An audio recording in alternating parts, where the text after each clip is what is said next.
All right, guys, let's address the elephant in the room first and foremost, right? Before we move on, smash up the thumbs up button for this week's Premier League match week review, match week 11, reaction to the results, review of the matches that I saw. And let's talk about the elephant in the room. I don't know if you noticed, but my beard is getting gray and grayer by the week. I don't know if it's because of Man City's form or I'm just getting older, but the grays are popping out, man. Your boy's getting old. But guys, let's talk about Manchester City. Losing to Brighton, 2-1. I predicted a 2-2 draw. Like, I'm not in denial. I'm not delusional. I know my team, and I know when we're not playing well. I know when we're suffering. It doesn't happen quite often, so when it's happening, I know what's going on.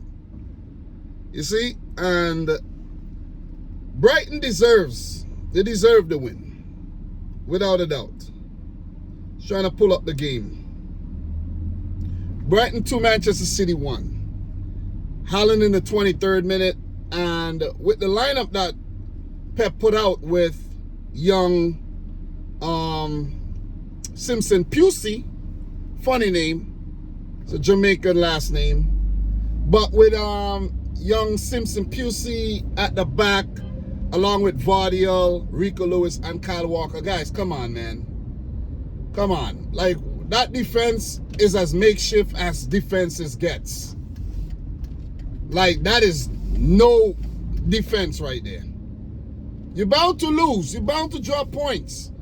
If we need, the thing is, right, when in the past City had injury problems, we would still find a way to outscore the opposition team.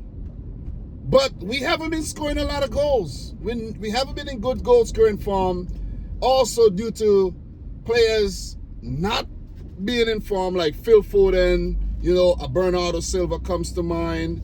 The injuries to Kevin De Bruyne, he's been out. Rodri, Gundogan's not in form. I don't know what happened since he came back from Barcelona, but he's not been in form. Savinho, he keeps missing the opportunities. Doku is out injured. So Grealish is injured. I know Mateus Nunes, he's been really good, but let's be real. He's getting all these opportunities because the other players are absent, but it's good for him. He's definitely, taking his opportunities.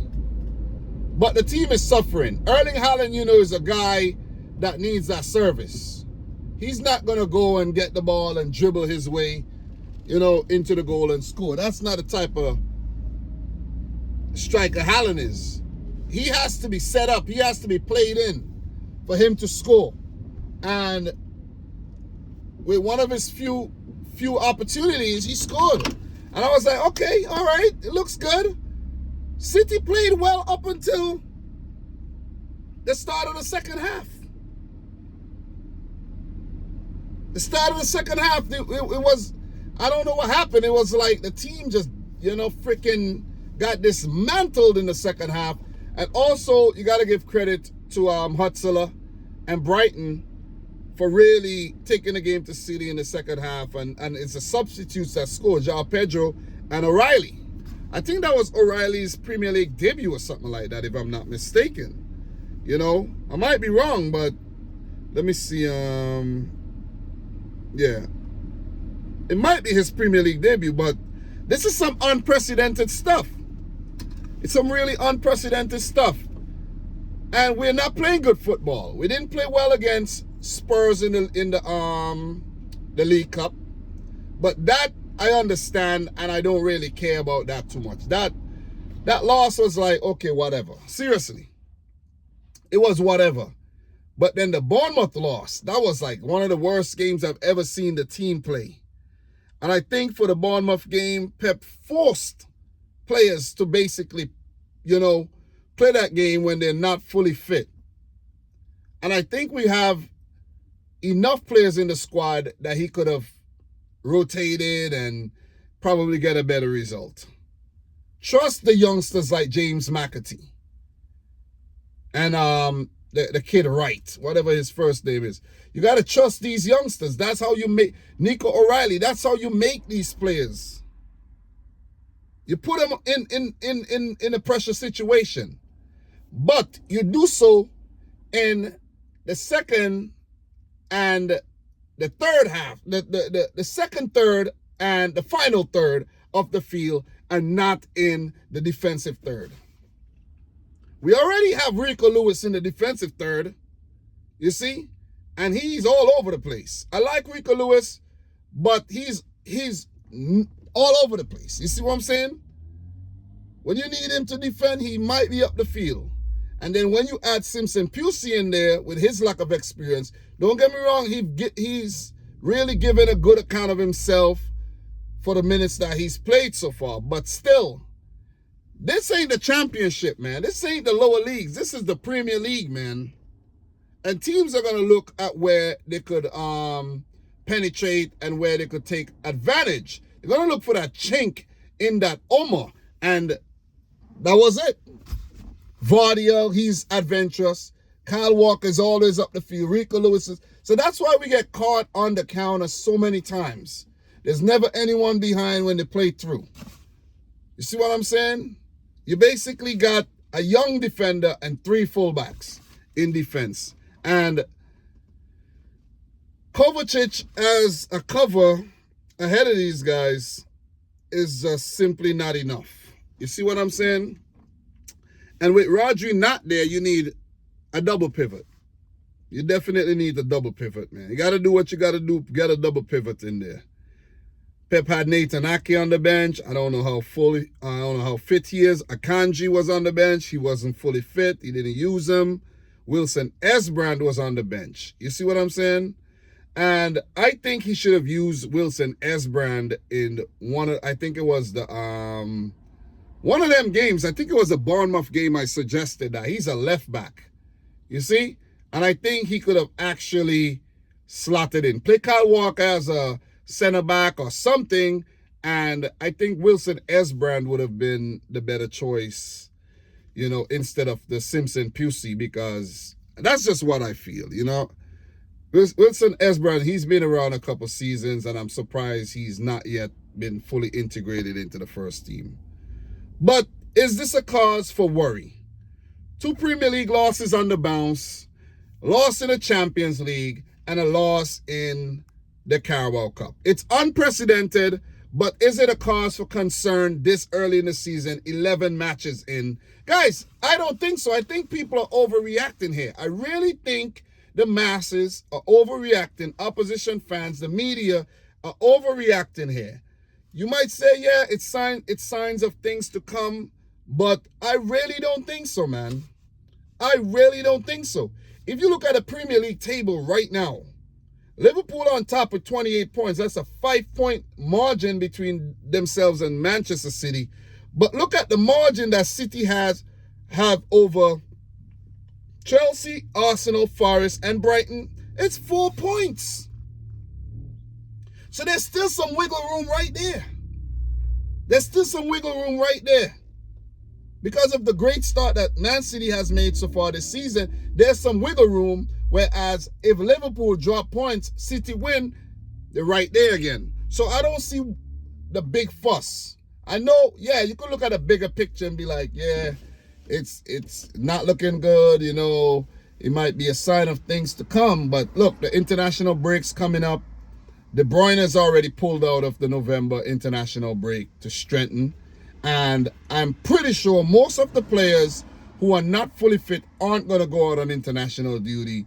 And they're going to use the next 2 weeks to strengthen up as well, get themselves to full fitness. And after the international break, going into the festive season is where the real test would be. You see what I mean? But usually, for the last couple seasons, Man City haven't been on top at Christmas.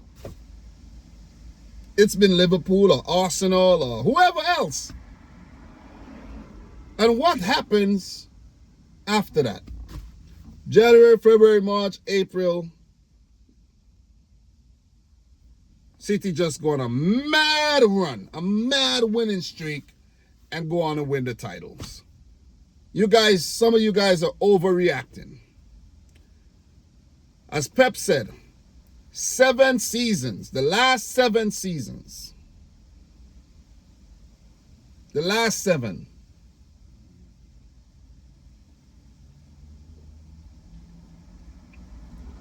six titles. Like, come on.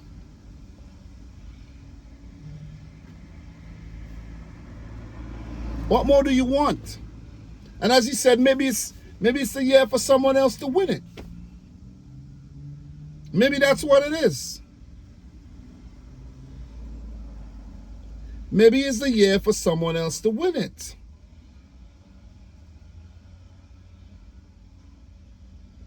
But are these teams going to take advantage of Man City's slump? Liverpool, especially, I'm talking to Liverpool. You got it. It's yours for the taking. It's yours for the taking. Are you going to take it?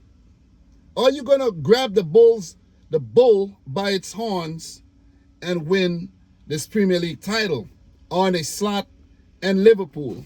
Because it's there for the taking. Forget about Arsenal. Forget about Arsenal. You got a 9-point gap. Don't get me wrong. They could catch, who knows? You start dropping points, Arsenal keep winning, they catch back up. But the way Arsenal are playing as well, it don't look like it. You see what I'm saying? Arsenal have not won in their last 4 Premier League games. So their form is more of a worry and a concern than Man City's form. You see what I'm saying?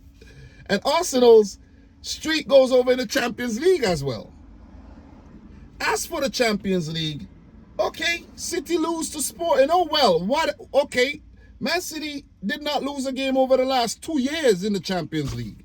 Okay, long overdue. It does not define their Champions League season. 2 losses on the bounce does not define the Premier League season at all. It does not.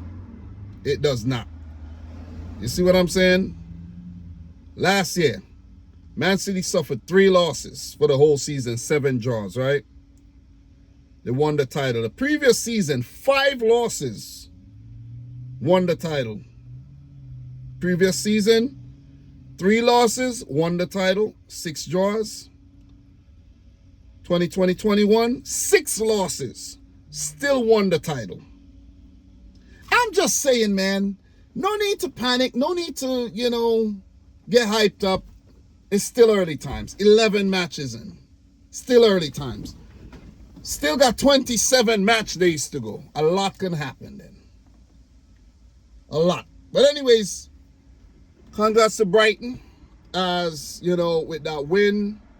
I don't mean to be too long-winded, but this is a big thing. This is a big talking point. I'm seeing it all over the media. And, I had to address that. So Brighton, they're 6th, 19 points. Tied on points with Forest, Arsenal, and Chelsea. So kudos to Brighton. They're doing really, really well at the start of this season under their 31-year-old manager, Fabian Hutzler. So well done. Talented team. I could go on and on. I've been talking about Brighton for years. So let's just talk about the other matches. I won't be super, super long. But let's just run through the other games.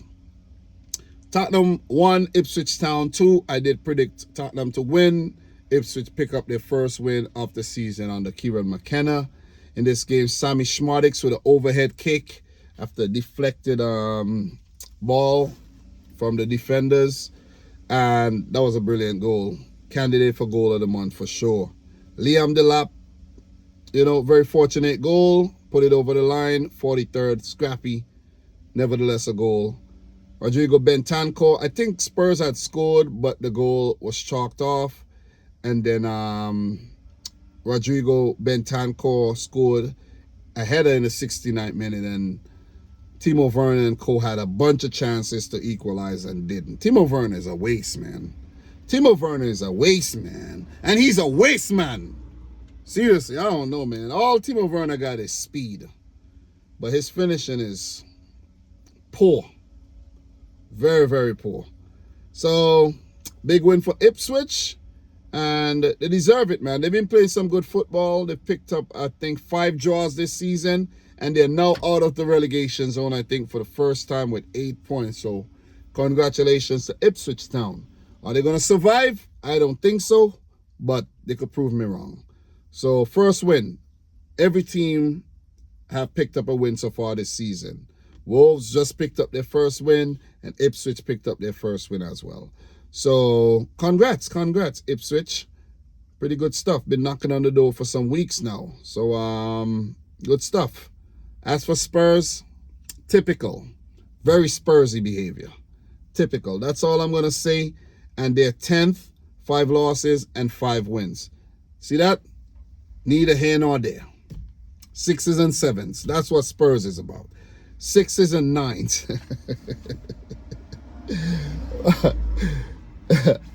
When you think it's a 6, it's a 9. When you think it's a 9, it's a 6. Anyways, yeah, typical Spurs, man. Real Spursy stuff. But we're gonna keep it moving though. Nottingham Forest 1, Newcastle 3. I did predict Forest to win this game. Didn't turn out didn't turn out like that, but they did score first. Murillo in his I think that's his first ever professional goal, they say. 22nd minute goal from a set piece situation. But in the second half, Newcastle ran riot, and Isaac in the 54th, Joe Linton with a left-footed curler in the 82nd, no, the 72nd, and Harvey Barnes off the bench in the 83rd near post goal to give Newcastle all 3 points. And they, continue their win streak here after they picked up a win against Arsenal. Was that their last game, right? Yep. I think that's now 3 games in a row. That was round of 16 EFL Cup against Chelsea, Arsenal, and now against Forest. So Newcastle building up a head of steam and, toppling Nottingham Forest here. So Forest, they've been really good defensively, but fell by the wayside on the day. So in terms of the standings, man, let me just get back to the standings. For Nottingham Forest, they're 5th in the league. They're overachieving so far this season. And for Newcastle, they climb up to 8th with 18 points. So they now have 5 wins, 3 losses. They're looking good. I see the teams getting their confidence back, though, But they can't allow the team to get stale. If you look at that Newcastle team, starting to, get a little stale, in my opinion. They need to keep refreshing the team, keep, bringing in exciting players and try not to lose their better ones. Anthony Gordon, man, he's been on fire. What a signing he's been for them. So we're going to keep it moving, guys. Manchester United 3, Leicester 0, and I did predict United to keep winning and continue their unbeaten streak under the interim manager, Ruud van Nistelrooy. And they did. Bruno Fernandes in the 17th minute, really good goal. Christensen own goal in the 38th, and really a worldie by Alejandro Garnacho in the 82nd minute. Let me just say this. Alejandro Garnacho is a weird-looking motherfucker, man. God damn. He's weird. That's a mean mug he got there. He could just be himself for Halloween. But for real though, yeah, for real. Anyways, man. 3-0. Solid performance by Manchester United. Leicester, I didn't watch the game, but from the highlights, they didn't even put a scratch on United. And Jamie Vardy, he wasn't involved. Andre Ayew, not Andre, but Jordan Ayew started as a number 9. So I just knew they won't scratch the surface. I just knew it. But United look a renewed team. Casemiro, Bruno Fernandes, these guys look like they just different players with Ten Hag out of the club. So, was it the right decision to sack Ten Hag? They've proven that it was. So with that win, United, they climb up the table for sure because they were like 14th or 13th in the league, and United are now still 13th. 15 points, but better form. Definitely a better form shown since Ten Hag was sacked. That was after the West Ham they lost to, right? So yeah. As for Leicester, they're 15th, 10 points, 2 wins, 5 losses this season. It'll be a fight to survive for Leicester. Let's just put it that way. So we are going to keep it moving, guys. And the next game, I'm going to save the Arsenal-Chelsea game for towards the back end, and the Liverpool-Villa game. Let me just run through these other games here. Almost done. Crystal Palace 0, Fulham 2. Just watch the highlights for that. Emil Smith-Rowe, first half extra time. Harry Wilson, Daichi Kamada got sent off for reckless tackle in the 76th. Palace down to 10 men. Harry Wilson in the 83rd. Few goals chalked off. A Harry Wilson goal was chalked off. Mateta header was cleared off the line. It looked like a closely fought contest between these London rivals, but it's Fulham that come out on top. Fulham dominated 64% of the ball, 17 shots, 7 on target. So Palace, they need that inspiration, and it was lacking no Eberiche Eze in the lineup. So yeah, you had Mark Guehi playing as a midfielder. You had Devaney, I think, had his first start.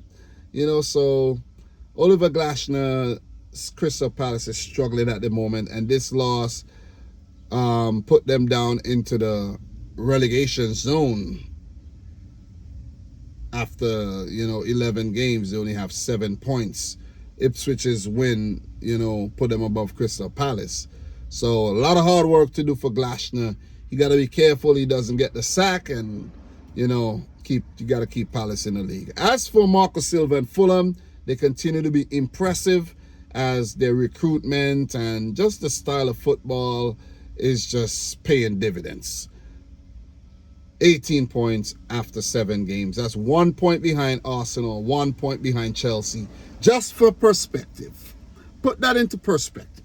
You see what I mean? That's how good they've been playing this season. And Harry Wilson, I think they should keep bringing him off the bench, because every time a player starts scoring goals like that and you put him to start, the form is not the same. The pressure is on and the players don't perform the same. Just like John Duran at Aston Villa. And in the case of Emil Smith-Rowe, I think Arsenal should have never let this kid go, man. Because I remember when Smith-Rowe and Bukayo Saka, they were cooking. Oh, man, that was a really dynamic duo there. So, yeah. Let's keep it moving, man. Let's keep it moving. So, the next game, still a lot of games, man. God damn, I thought it was almost done. Wolves 2, Southampton 1. Wolves' first win this season. Southampton did pick up their first win last week, but they're back to losing ways. I did predict Wolves to win. Brilliant goal by Pablo Sarabia, and oh man, an even better strike by Matheus Cunha. Listen, Cunha isn't going to be a Wolves player for much longer. This guy is quality. I remember when he was at Leipzig, and I think he went to Atletico Madrid, and Cunha is a quality player. And I think if Wolves end up getting relegated, even if they don't get relegated, this is a nice attacking midfielder that, any of the more Premier League teams could actually scoop up. So, yeah, solid win. Southampton, they did have their moments, but did have a goal chalked off as well. Good goal, I think, by Ryan Manning, chalked off. But nevertheless, Wolves, I think, were a better team on the day and surely, deserve the points. But you look at possession here. 72% of the ball. Well, I didn't watch the game. Let me just say that. Let me just put it that way. But from the chances created, from the highlights, they definitely deserve it. But 72% of the ball, Southampton had 9 shots, none on target. And Wolves only 28% of the ball, 8 shots, 4 on target. I think Gary O'Neill had a game plan. After scoring that early, they would just try to shut up shop and keep on their own. And they did score that long-range shot through Matheus Cunha. So a win is a win, man. Whether you got 28% of the ball or not, it's a win. So, congrats to Wolves. It's on now. It's on. It's going to be interesting to see who's going down, though. Let's see if any of the teams that survived last season are going to go down. The Wolves, since they came up, they've been in the league ever since. Let's keep it moving, man. Just before we do, let me just touch on the positions. Wolves, they're 19th, 6 points, picking up their first win. And for Southampton, they're at the bottom of the table with 4 points, 1 win and 1 draw so far this season. It's fair to say that with the form Southampton have shown, they're going back down. Yeah. Maybe Ipswich, Southampton, and somebody else. One of those teams that got promoted last season is staying up. Maybe Leicester will stay up. Who will be that team that's going down, though? Palace, Wolves, Everton, who knows? We'll find out in May. But with that being said, guys, let's keep it moving, man. And I do appreciate everybody who comes back to watch the videos. I know I'm not as consistent as I used to be, but I'm consistent, man. I'm dropping a preview. I'm dropping a review. I haven't been doing the individual games because I've been at work when the games are playing, and I'm not in the best position to do a match review. So just want to keep things transparent there.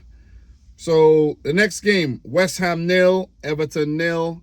Not going to go deep into that game. I didn't watch it, saw some highlights. I think West Ham, they played really well, and Crescencio Somerville put out a big performance, and I think he hit the upright as well. There might be some other things that are missing, but 1 point apiece, I think, for both teams that are struggling is a great result, if you ask me, for both of them. So not gonna go into this. I'm just gonna keep things moving along. So with that draw, West Ham are 14th, 12 points, and Everton going to double figures on 10 points. They're 16th. So yeah, let's keep it moving. Let's talk about this thriller between Bournemouth and Brentford. So that game ended in a 3-2 win for Brentford. I think I predicted Bournemouth to win. My predictions were way off this week. So in this game, Evan Nilsson in the 17th, then Johan Wissa in the 27th, 1-1. Clivert to make it 2-1 to Bournemouth. And immediately Mikkel Damsgaard near post to beat Kepa, made it 2-2. And then 8 minutes later, Johan Wissa again with a brace in the 50th. Johan Wissa is a clutch player, man. He's a clutch player, but he just... I don't see him signing for like an Arsenal or Spurs or Chelsea or Liverpool. I just see him playing for these teams like a Brentford. He might maybe go over to a West Ham or go over to a Fulham. Maybe a Palace. You see what I mean? A Newcastle, but not like to the. You see what I'm saying? Not to those teams. Those teams. Maybe Manchester United should sign him. They need goals. But quality stuff by Thomas Frank's team. Come from behind to win 3-2. But I don't think we should can't criticize Bournemouth too much because they've definitely overachieved this season. So with that being said, guys, we're going to keep it moving. I do have a lot to say about Arsenal and Liverpool, so that's going to take up a little time as well. And I'm already gone half an hour here for this video. So with that being said, for Brentford, they're 11th, 16th points, 16 points, and Bournemouth are right behind them on 12th with 15 points so far this season. So I think I got 2 more games to talk about, though. I think it's only 2 games I got left. Let me see. Let me make sure. Chelsea, Arsenal, Liverpool, Aston Villa. Yeah. So let's talk about Chelsea, Arsenal, man. I watched the game and I also it was like background, kind of. But 1-1. 1-1. I did predict the draw. Gabriel Martinelli in the 60th. Really good ball by Martin Odegaard. And it just shows how much Arsenal missed that guy, man, Quality ball. And it was well converted at the near post. Poor goalkeeping by Robert Sanchez. Robert Sanchez is so freaking nonchalant, man. He's a bit too nonchalant for my liking. He has his moments, but I think he needs to be a bit more busybody. Seriously. But Pedro Neto in the 70th, good goal, and Arsenal couldn't hold what they have, and they dropped points once again. Guys, Arsenal are not title contenders this season. They're not. I thought they were going to be the team that really challenged City, along with Liverpool. But I thought they were going to be there, you know. But early in the season, they have already shown that that's not going to happen. They have already shown that. We've seen it. We've seen enough. We've seen enough. I don't see where the improvement is going to come from. I think Arsenal needed a striker. Not Kai Havertz, but a striker. Havertz could have been an added weapon for Arsenal, but they needed a front man. And they were linked to that guy, Victor Gyökeres from Sporting. They didn't sign him. I don't know what happened, but you see what that guy did against City? He's like the best thing in Europe right now. Arsenal could have signed him. Arsenal could have just signed a striker. Not Havertz, not Jesus. They sold the striker they had in Eddie Nketiah. Kept him at the club to give him a chance. Never give him the real opportunity. And it's like, I don't know, man. I don't know what to say about Arsenal, man. Seriously. I don't know. You see what I mean? What happened to Raheem Sterling? He's injured. What happened to Zinchenko, man? What happened to Gabriel Jesus? What happened to these dudes? Seriously. What happened to Nwaneri in that game? That was a game that he could have been put in and, you know, something could have happened. Arsenal, man. Laughable stuff. Laughable stuff. Pat yourself on the back, Chelsea, because Chelsea's kids went out there and did their thing. Pure kids, man. All kids. Probably Sanchez and Cucurella. Everyone else is pretty much kids. Maybe Pedro Neto to a lesser extent. But all these guys are kids, man. I can't really analyze the game properly because I didn't watch the game. But it's just the result that, you know, I watched but I didn't watch. It's just the results, man. Cole Palmer, what a player. It's just the results, man. You see? And it is a great result for Chelsea and a poor one for Arsenal. Just let's say it's a point gain for Chelsea and 2 points drop for Arsenal. Let's just put it that way. Arsenal are not winning the title. And I know it hurts for the fans because they were building up some serious momentum over the last 2 seasons. And maybe last year they should have won. They really dropped the ball last year. They had it. They had it. And didn't make use of it. And this season, people are talking about City. Arsenal, even worse start. So with that point one by Chelsea, they go up to third. And I was thinking Chelsea are not a Champions League team under Maresca and the youngsters. I'm thinking, yeah, they're going to be around 5th, 6th, 7th. That'll be a respectable finish this season for them. They're still young, they're gelling. But these guys, Champions League. Could they possibly fight for the title? You never know. You never know. You never know with the way they're playing, man. They got the depth in the squad. They have the talent. They have a manager who, you know, who's very talented himself and very ambitious, and you never know what'll happen. But last but not least, guys, Arsenal, if I move on, they're 4th, 19 points, same record as Chelsea. But last but not least, a Liverpool game. I had this game playing, watched it for the most part. You know, I think I was kind of busy. When this game was playing, but I followed it for the most part. And I have to say congratulations to Liverpool, man. They've really done well this season. What is that, 11 games? How many, what's Arsenal, what's Liverpool's record looking like? 9 wins? 9 wins and a draw? I think so. 9 wins, 1 draw, 1 loss. That's a solid record. That's a solid start. I think that's the best start by any Liverpool's manager, right? Any Liverpool manager. On a slot. Silently killing off the Premier League. Damn. I could remember when Slot got appointed, I kind of chuckled and be like, ah, man, what's Liverpool doing with this guy? You see what I'm saying? But it's proven to be some really good, really good business. 9 wins, 1 loss. That loss came at home to Forest. It was a shock loss, but top of the Premier League, top of the Champions League, still in the EFL Cup.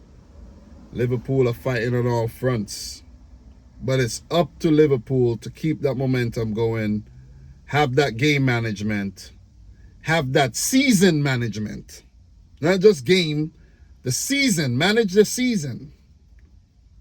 Rotate the players properly. And you look at this team, Liverpool got some really good depth, you know. I know people like to say, yeah, City got depth. You know, that's what, you know, keeps Man City winning. But if you look at Liverpool's depth. But anyways, 2-0 to Liverpool over Villa. Darwin Núñez in the 20th minute. Mo Salah in the 84th. Núñez smash over. You know, a few other opportunities missed. But Salah, of course, came to the party in the 84th minute. 14 shots, 5 on target, 63% of the ball for Liverpool. 12 shots for Villa, 2 on target. I think I missed this. When the second half started, I missed it. I think Ollie Watkins had a chance like right away. But Villa never looked like they were really going to put a scratch on Liverpool in this game. Just from my opinion, though. I think Liverpool had this game from start to finish. That's just how I saw it. Let me know if you feel a different way, but that's just what I saw from the minutes that I watched in this game. Liverpool had it. You see what I'm saying? And to just talk about the depth, right? A key area in the goalkeeping area, Liverpool lost Alisson, and I was thinking, oh boy, this ain't good. And usually in the past when Alisson got injured, it definitely hampered Liverpool's chances of winning anything. But Kevin Kelleher deserves a lot of credit for how he stepped up and what he's done between the sticks for Liverpool. Clean sheet. You see what I'm saying? He's done well. You got to give Trent Alexander-Arnold a lot of credit as well because he's been a lot better. I can't believe I'm saying this, but Liverpool not conceding a lot of goals. So you can't point your finger at Trent now. You see? Konate and Van Dijk solid at the back, solid as a rock. Gravenberch, you know, he's been getting a lot of praises. McAllister, we know of his quality. World Cup winner with Argentina. Copa America winner, you know his quality. Salah's coming to the party. Curtis Jones is getting game time, and he's, you know, definitely showing his maturity in the middle of the field. We know the magic Luis Diaz brings. Darwin Núñez, I think, just needs a more settled approach at times. But, you know, sometimes he brings you that chaos. You see what I'm saying? You know, sometimes you need that chaos to disrupt the opponent. And he gives you that. But then, to talk about the depth, when you go on the bench, right? When you go on the bench, Conor Bradley came on for Trent. I think he had picked up a little injury. But Gakpo has really done well, in my opinion, in his backup role. Sometimes he starts. Szoboszlai, I think, needs to really start contributing more, but he's a solid player in reserve there. You have, for defenders, Joe Gomez, who could do a job. Tsimikas, we know of his quality, especially going forward. Tyler Martin, Jara Kwanzaa, these youngsters have shown what they're capable of doing. And Endo Endo gives you that effort. You see, I don't think he's the most talented, but where he lacks talent, I never said he's not talented, but Where he lacks talent, he make up for with determination and grit. Well played, Liverpool. Well played. Aston Villa. Their form is a cause for worry as well, because they've kind of fallen by the wayside. They're now down to 9th, and Villa has only 1 win in their last 5 Premier League games, 2 losses in 2, 3 games without a win. So I think they lost in the Champions League as well. So it's a cause for concern right now for Aston Villa. 4 on the trot without a win. It's a cause for concern. Villa, Arsenal, Man City going through it a bit. And these are 3 teams that were red hot from the start of the season. So is a Champions League thing disrupting Aston Villa? Maybe.